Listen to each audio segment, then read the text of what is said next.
السلام عليكم ورحمة الله وبركاته. نحمده ونصلي على رسوله الكريم أما بعد.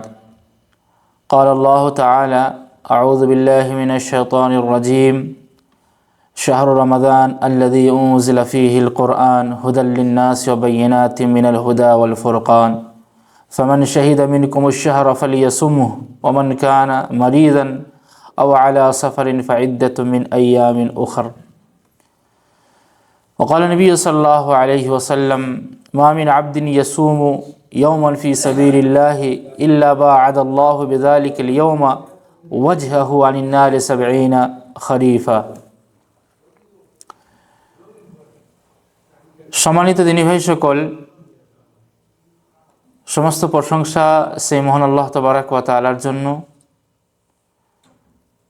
যার রহমতে আমরা এশার নামাজ জামাত সহকারে পড়ার পরে হারমারি মসজিদে ধারাবাহিক দার্সে বসার তৌফিক পেয়েছি, তাই আমরা সকলেই বলি আলহামদুলিল্লাহ। সম্মানিত দিনী ভাই সকল, আজকের এই ধারাবাহিক দার্সে সাধারণভাবে রোজার ফজিলত, রোজাদারদের ফজিলত, এই মাসে আরও কি করলে ফজিলত পাওয়া যাবে সেগুলো ইনশাআল্লাহ আলোচনা হবে। সম্মানিত দিনী ভাই সকল, তিনটি হাদিস আপনাদেরকে শোনাবো সাধারণভাবে রোজা রাখার ফজিলত, মানে ফরজ রোজা লয়, নফল সিয়াম, নফল রোজা। আর সেই তিনটি রোজা রাখার ফজিলত কি, এটা শোনার পরে আপনারা বুঝতে পারবেন তাহলে ফরজ রোজার কি ফজিলত হতে পারে। নফল সিয়াম আপনি রাখতেও পারেন, নাও রাখতে পারেন। আরাফার সিয়াম নফল, রাখলে বিশাল সব, না রাখলে গুনাহগার হবেন না। আশুরা রোজা, এর বড় ফজিলত আছে। সোম বৃহস্পতিবার রোজার ফজিলত আছে। আপনার প্রত্যেক মাসে 13, 14, 15 তারিখে রোজার ফজিলত আছে। রাখলে অনেক সব আপনার আমল নামাতে অ্যাড হবে, আর না হলে গুনাহগার হবেন না। কিন্তু ফরজ সিয়াম তো আপনাকে পালন করতেই হবে। যদি আপনি স্বাবলম্বী হন, ক্ষমতাবান হন, অবশ্যই আপনাকে পালন করতে হবে। এবারে দেখেন সেই তিনটি হাদিস কি। একটা হাদিস আবু সাঈদ খুদরি রাদিয়াল্লাহু তাআলা আনহু বর্ণনা করেছেন। হাদিসটা আপনার বুখারীর 2840 নম্বরে আছে। রাসূলুল্লাহ সাল্লাল্লাহু আলাইহি ওয়াসাল্লাম বলেছেন, মা মিন আবদিন ইয়াসুমু ইয়াওমান ফি সাবিলিল্লাহ, যে কোনো ব্যক্তি আল্লাহ তাবারাক ওয়া তাআলাকে রাজি খুশি করার জন্য, আল্লাহর জন্য একদিন মাত্র রোজা রাখবে। এটা কিন্তু নফল, সাধারণভাবে রোজার ফজিলত। ইল্লা বা'আদাল্লাহু বিযালিকাল ইয়াওমা ওয়াজহাহু আনিন নারি 70 খরিফা, ওই একদিন রোজা রাখার বিনিময়ে আল্লাহ তাবারাক ওয়া তাআলা তার চেহারাকে, ওয়াজহাহু, তার চেহারাকে জাহান্নাম হতে 70 বছর পরিমাণ দূরে রাখবেন। তার চেহারাকে, অর্থাৎ তাকে জাহান্নাম হতে 70 বছর পরিমাণ দূরে রাখবে একদিন রোজা যদি আপনি রাখেন। আবার সেই রোজাটাও নফল সিয়াম ধরেন। তারপর আর একটা হাদিস, আমর বিন আব্বাস রাদিয়াল্লাহু তাআলা আনহু হাদিসটি বর্ণনা করেছেন। হাদিসটা আপনার সহিহ তারগিবে আছে, তাবরানীতে আছে। রাসূল কি বলেছেন, মান সামা ইয়াওমান ফি সাবিলিল্লাহ বাউদাত মিনহু নার মাসিরাতা মিয়াতা আমিন, যে কোনো ব্যক্তি একদিন রোজা রাখবে আল্লাহ তাবারাক ওয়া তাআলার জন্য, সেই একদিন পরিমাণের বিনিময়ে, সেই একদিন রোজা রাখার বিনিময়ে সেই ব্যক্তি থেকে জাহান্নাম 100 বছর পরিমাণ দূরে সরে যাবে। আচ্ছা, আর একটা হাদিস দেখেন, আবু উমামা বর্ণনাকারী সাহাবী, তিনি বর্ণনা করেছেন। হাদিসটি তিরমিজির 1624 নম্বরে। রাসূল কি বলেছেন, মান সামা ইয়াওমান ফি সাবিলিল্লাহ, ওই আগের মতনই, যে ব্যক্তি একদিন রোজা রাখবে আল্লাহ তাবারাক তাআলাকে রাজি খুশি করার জন্য, জাআলাল্লাহু বাইনাহু ওয়া বাইনান নারি খান্দাকা, তার মাঝে এবং জাহান্নামের মাঝে একটা গর্ত খনন করা হবে, একটা গর্ত। আচ্ছা, কামা বাইনাস সামাই ওয়াল আরদ, সেই গর্তটা কতটা দূরত্ব হবে, কতটা বড় হবে, যতটা আপনি জমিন আসমানের মধ্যবর্তী এই জায়গাটা দেখতে পাচ্ছেন, এই জমিন ওপরে কি দেখতে পাচ্ছেন? আসমান। এর মধ্যবর্তী কতটা গ্যাপ আপনি পরিমাণ করতে পারবেন? অতটা বড় গর্ত খনন করা হবে আপনার মাঝে আর জাহান্নামের মাঝে, একদিন যদি আপনি রোজা রাখেন আল্লাহর জন্য। এই তিনটি হাদিসকে সামনে রেখে আপনি এবারে অনুধাবন করুন, নফল সিয়াম যদি একদিন রাখলে আল্লাহ তাবারাক ওয়া তাআলা 100 বছর পরিমাণ জাহান্নামকে আমাদের কাছ থেকে দূরে সরে নিয়ে যান। তারপরে আমার মাঝে জাহান্নামের মাঝে এমন একটা গর্ত খনন করবেন যার পরিমাণ হবে জমিন আসমানের মধ্যবর্তীতে এই জায়গাটা। তাহলে একদিন ফরজ রোজা যদি রাখি এর ফজিলত কি হতে পারে, এর অনুধাবন করে আপনি শেষ করতে পারবেন না। সম্মানিত দিনী ভাই সকল, রোজার ফজিলত এমন ফজিলত যে রোজার বদলা আল্লাহ তাবারাক ওয়া তাআলা বান্দাকে নিজের হাতে দিবেন। রোজা রাখার গিফট আল্লাহ তাবারাক ওয়া তাআলা বান্দাকে নিজের হাতে দিবেন। এই রোজা রাখার কথা আল্লাহ তাবারাক ওয়া তাআলা বলেছেন যে বান্দাকে আমি নিজের হাতে দেবো। আপনার নামাজের জন্য বলেন নাই, হজের জন্য বলেন নাই, জাকাতের জন্য বলেন নাই। হাদিসটা আপনাদেরকে শোনাই। হাদিসটি বর্ণনা করেছেন আবু হুরায়রা রাদিয়াল্লাহু তাআলা আনহু, বুখারীর 1904 নম্বরে। রাসূলুল্লাহ সাল্লাল্লাহু আলাইহি ওয়াসাল্লাম বলছেন যে আল্লাহ তাবারাক ওয়া তাআলা বলেছেন, কুল্লু আমাল ইবনে আদম লাহু ইল্লা সিয়াম, আদম সন্তানের প্রত্যেকটা সৎ কর্ম তার নিজের জন্য, ইল্লা সিয়াম, শুধুমাত্র সিয়াম এটা নয়, এটা শুধু আমার জন্য। আল্লাহ তাবারাক ওয়া তাআলা বললেন, রাসূল করিম সাল্লাল্লাহু আলাইহি ওয়াসাল্লাম বলছেন, ফাইন্নাহু লি ওয়া আনা আযিবি, আল্লাহ বলবেন যে রোজা বান্দা আমার জন্য রেখেছে আর আমি নিজের হাতে রোজাদারকে বদলা দেবো। তো আল্লাহ তাবারাক ওয়া তাআলা শুধুমাত্র রোজার জন্য বললেন, নামাজের জন্য, হজের জন্য, জাকাতের জন্য ইত্যাদি ইত্যাদি সৎ আমলের জন্য বললেন না। কেন? এই সমস্ত আমলে আপনার লোক দেখানো থাকতে পারে, আপনার নামাজে লোক দেখানো থাকতে পারে, আপনার হজে লোক দেখানো থাকতে পারে, জাকাতে লোক দেখানো থাকতে পারে, আরও যে সমস্ত সৎ কর্ম আছে, দান খয়রাত ইত্যাদি, সবেতেই আপনার রিয়া, লোক দেখানো থাকতে পারে। আপনি একদিন নামাজ পড়ছেন, জোহরের মনে করুন 4 রাকাত সুন্নত নামাজ পড়ছেন, 2 মিনিট আপনার শেষ হয়ে গেল, আবার সেই নামাজটা আপনার পড়তে পড়তে 5 মিনিটও শেষ হয় না। দেখা যাচ্ছে নিশ্চয়ই কাউকে আপনি খুশি করার জন্য যে হ্যাঁ আমার কফিল এসেছে, দেখছে নামাজটাকে সুন্দর করে পড়তে হবে। তো এই যে আপনি নামাজটা আল্লাহর জন্য পড়লেন না, কফিলের জন্য পড়লেন। আমাদের অনেক ভাইরা আছেন দেখবেন গ্রামে ভালো করে মসজিদই যায় না, কিন্তু যখন শ্বশুর বাড়ি যাবে তখন 5 ওয়াক্ত নামাজ সে একবারে জামাতের সাথে পড়বে। ইমাম সাহেবকে পেরেশান করে দেবে, হুজুর এটা কি, এটা হালাল না, এটা হারাম, এটা জায়েজ না, এটা না জায়েজ। আবার সে যখন গ্রামে আসবে তো ঠিকভাবে সে মসজিদই যায় না। তো সেই নামাজটা তার শ্বশুরের জন্য হচ্ছে, তার শ্বশুরের গ্রামকে দেখাবার জন্য, লোককে দেখাবার জন্য। তার ভেতরে লৌকিকতা আসছে, দান খয়রাতে আপনার লোক দেখানো থাকতে পারে, যাতে করে লোক আমাকে দানি বলবে। কিন্তু রোজার ব্যাপারটা আলাদা। আচ্ছা, রোজা তো আপনি রেখেছেন, কেউ আপনার রুমের ভেতরে নাই, ফ্রিজ রাখা আছে, ঠান্ডা পানি, ঠান্ডা জুস, ফল ফ্রুট সব কিছু আছে। যদি আপনি খান কেউ দেখতে পাবে? দুনিয়ার তো কেউ দেখতে পাবে না, কিন্তু আপনার ক্ষমতা হচ্ছে না। থাকার পরেও আপনি ভয়ে খেতে পারছেন না। কেন? কেউ দেখতে পাক আর না পাক, আল্লাহ তাবারাক ওয়া তাআলা দেখতে পাচ্ছে। এই যে একটা ভয়, এর কারণেই আল্লাহ তাবারাক ওয়া তাআলা বলেছেন যে বান্দা আমার জন্যই রোজা রাখে, আমি নিজের হাতে বান্দাকে বদলা দেব। তারপরে দেখেন অসিয়ামু জুন্নাহ, রাসূল বলছেন অসিয়ামু জুন্নাহ মানে রোজা হচ্ছে ঢাল।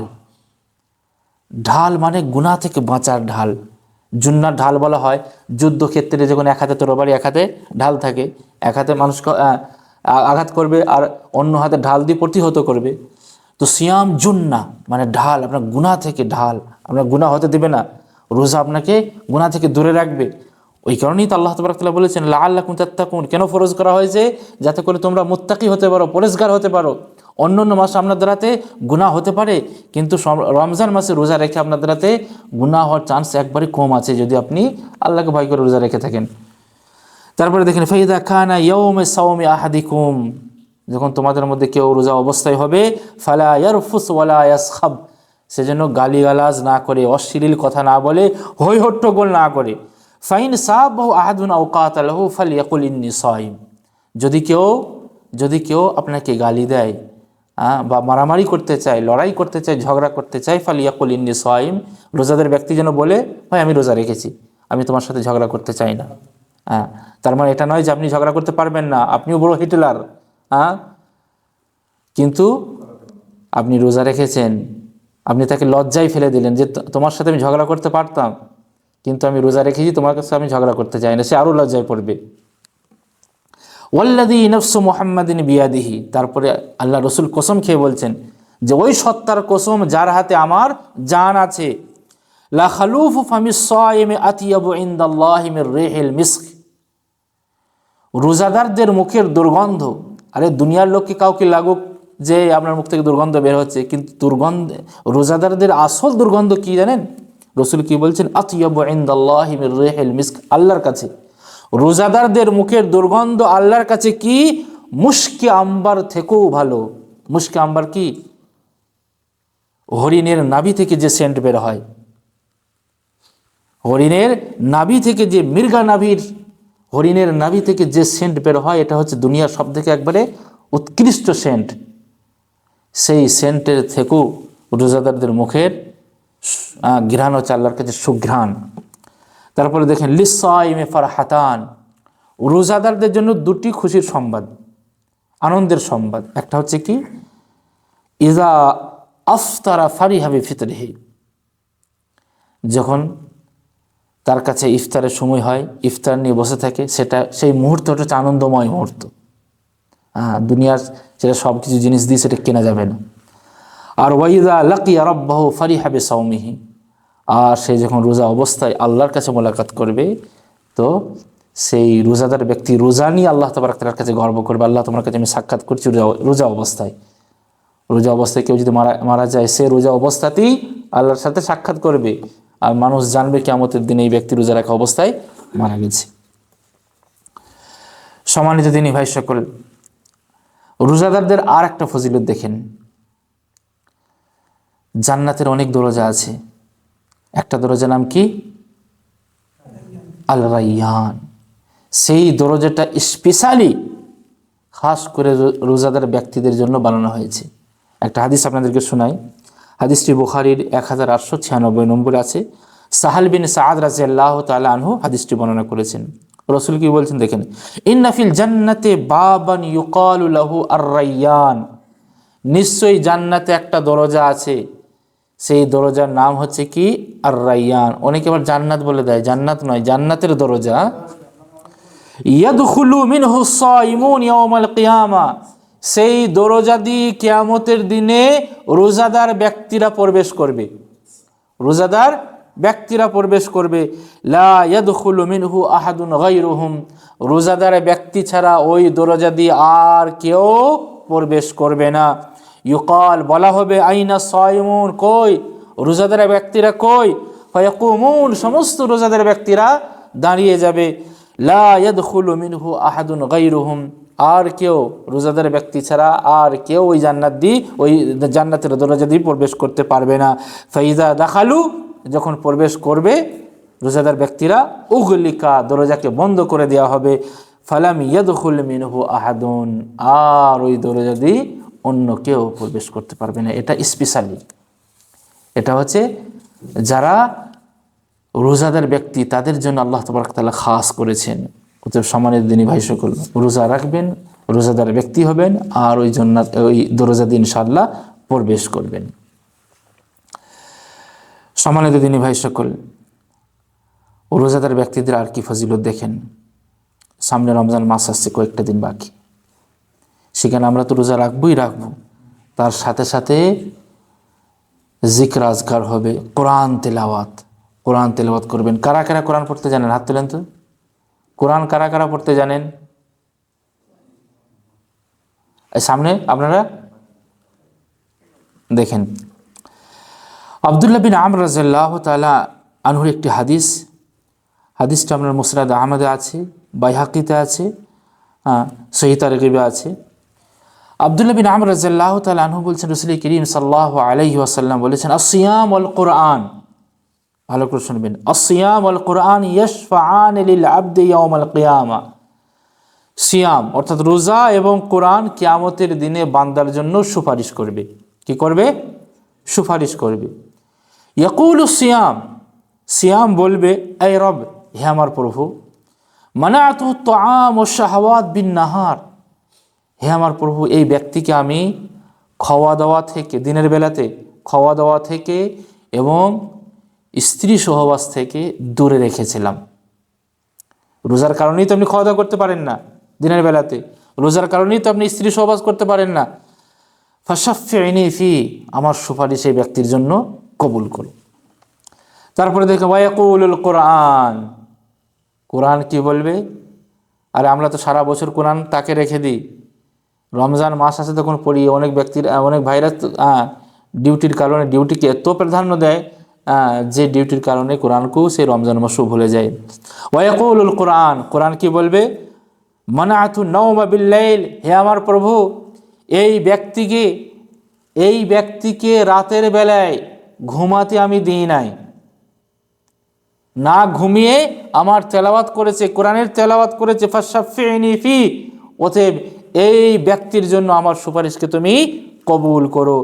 কাল, রাসূল করিম সাল্লাল্লাহু আলাইহি ওয়াসাল্লাম বলেছেন, ফায়ুশাফান, সেই দুজনেরই অর্থাৎ সিয়ামেরও সুপারিশ কবুল করা হবে এবং কোরআনেরও সুপারিশ কবুল করা হবে, আর আল্লাহ তাবারক তাআলা আপনাকে জান্নাতে প্রবেশ করাবেন। অতএব সম্মানিত দিনী ভাই সকল, রমজান মাসে রাসূল করিম সাল্লাল্লাহু আলাইহি ওয়াসাল্লামকে প্রত্যেক রমজান মাসে দৌড় করানো হতো, পুরো কোরআনটাকে দৌড় করানো হতো। যে বছর রাসূলের ইন্তেকাল হবে সে বছর ডবল দৌড় করানো হয়েছে। অতএব যারা কোরআন পড়তে জানেন অবশ্যই আপনি কোরআনকে খতম করার চেষ্টা করবেন। 30টা দিন আছে, 30টা দিনে প্রত্যেক দিনে যদি আপনি 1 ঘন্টা করে সময় কোরআনকে সময় দেন, আরামসে আপনার 20-22 কোরআন খতম হয়ে যাবে। আধ ঘন্টাও যদি আপনি সময় দেন তাও ইনশাআল্লাহ খতম হয়ে যাবে। চেষ্টা করেন অবশ্যই, কেননা একটা হরফ পড়বেন 10টা করে নেকি, সেই 10টা নেকি আল্লাহ তাবারক তাআলা বাড়িয়ে আবার 700 গুণ পর্যন্ত করে দিতে পারে। আবার এমনি রমজান মাস, সে রমজান মাসের নেকির ভান্ডার আপনার আমলনামাতে আল্লাহ তাবারক তাআলা ভরে দেবেন। একটু আপনাকে চেষ্টা করতে হবে। সম্মানিত দিনী ভাই সকল, রমজান মাস আসছে, এই রমজান মাসে আমরা কি করি? তারাবির নামাজ পড়ি। এই তারাবি নামাজের ফজিলত একটা হাদিস আপনাদেরকে শোনাই।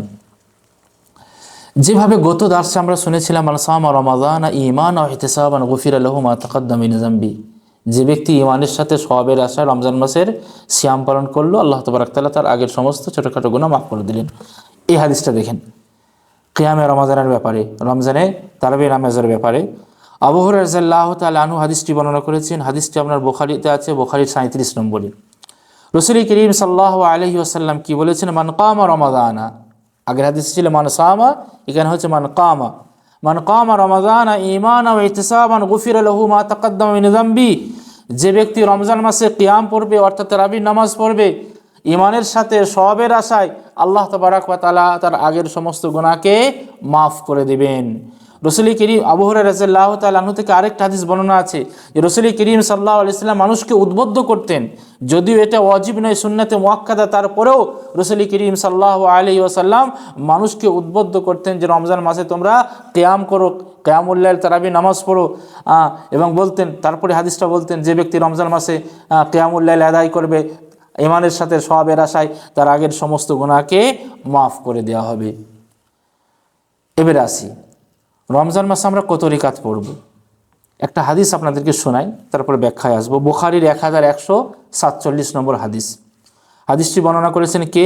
মা আয়েশা রাদিয়াল্লাহু তাআলা আনহা।